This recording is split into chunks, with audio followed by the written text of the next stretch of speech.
You came over for Sea Otter this year. Sea Otter is like the biggest industry event in the US, so I think it's like key to be there. And also all the riders are there, all the brands, everyone's there, and a lot of fans come out for it. So it's like probably the biggest event globally where people show out and can meet all the riders, can have a chat, and you have a bit of a more of a casual environment, so it's pretty relaxed. And it's a bit more fun with few events and being able to talk to everyone a bit more. Right. Yeah, I did both dual slalom and downhill, so they do have an enduro, but I wouldn't call it an enduro. More XC, right? Yeah. I don't know if you want to talk about a really cool story about the wallet. After the dual slalom podium, I left my helmet at the dual slalom podium area. The Yeti guys took it, so I had to go and get it off them. Then the gate was closed, so I had to meet Ian around the other side. And then as we're driving out, I needed to piss, and we pulled over and just drove straight into the deep grass, and there was a wallet on the ground. Like, picked it up, and it's full of cards.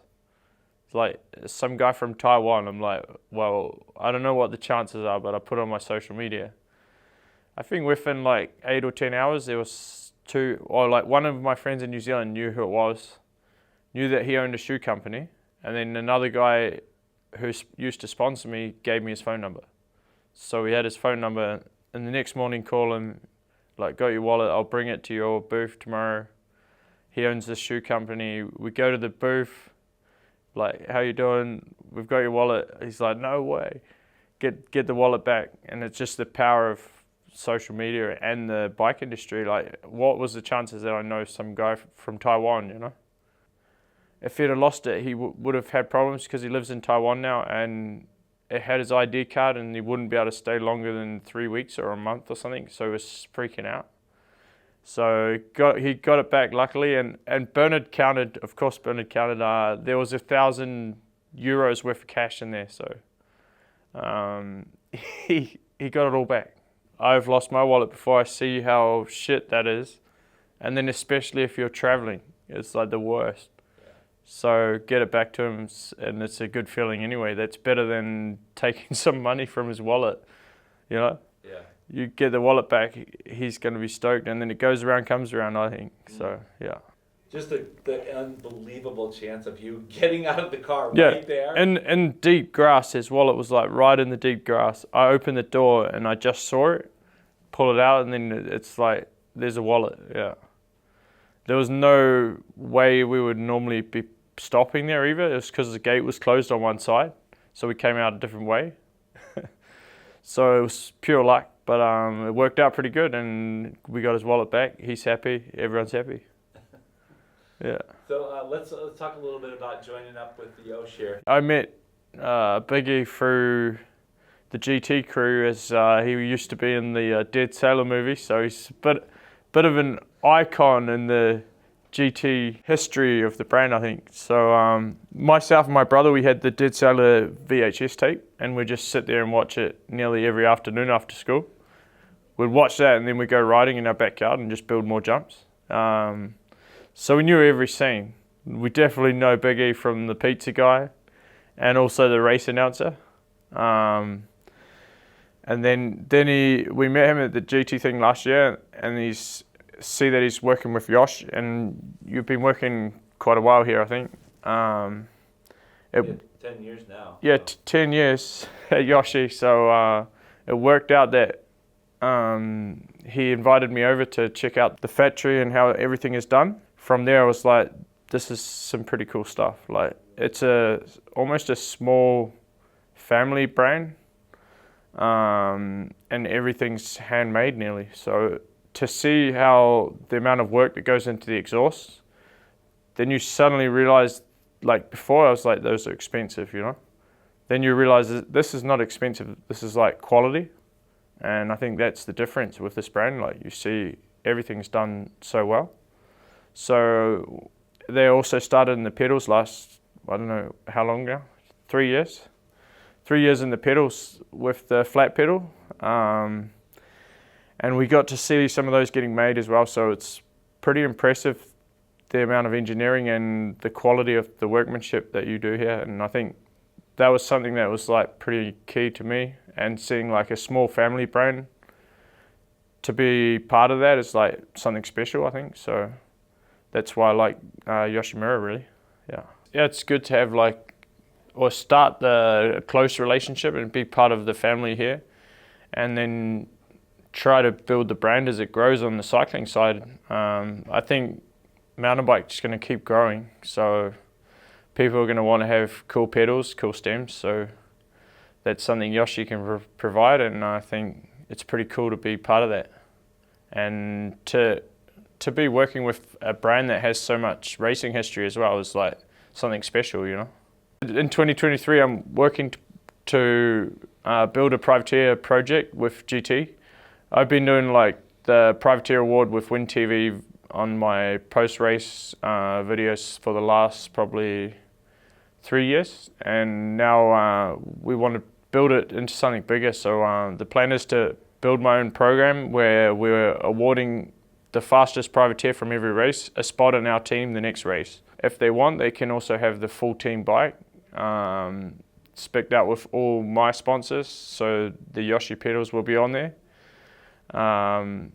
It's like pretty trick bike. Like for a privateer guy, if there was someone that was on an old bike, then they're getting a pretty good deal.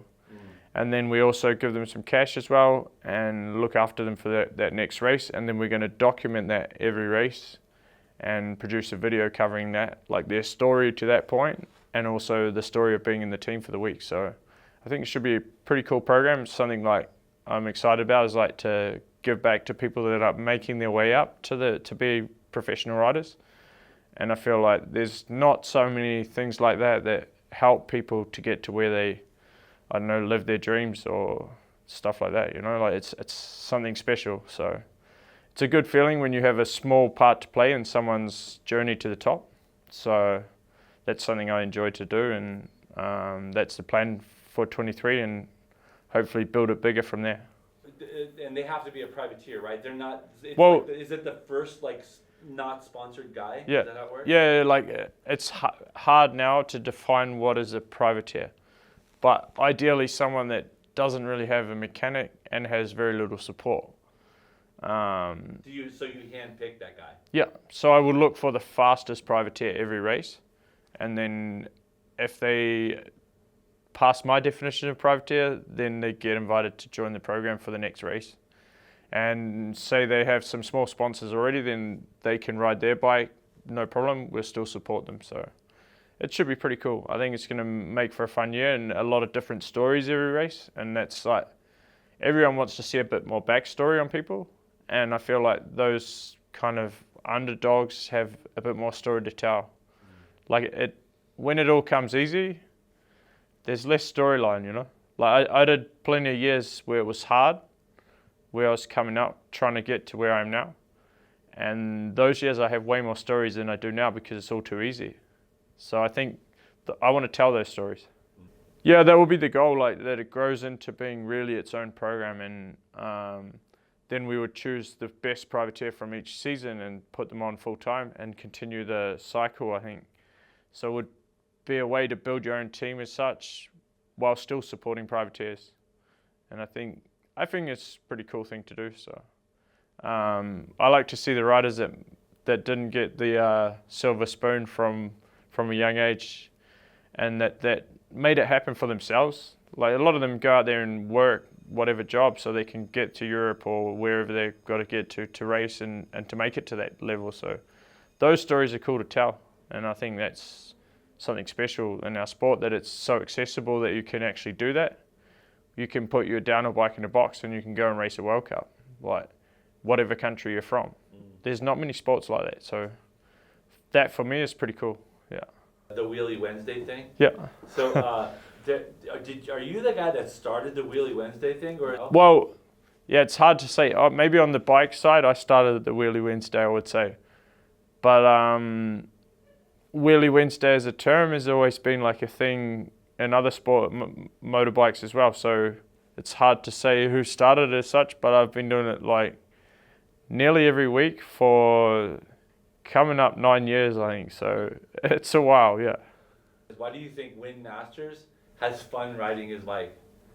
Why do I have fun riding my bike? It's a hard question. I don't know. No, I feel like it's always been the key thing that I enjoy what I'm doing. And if it was not fun, then I'm probably in the wrong thing. But riding bikes is like, from a young age, it's that form of freedom. So I feel like it's still there.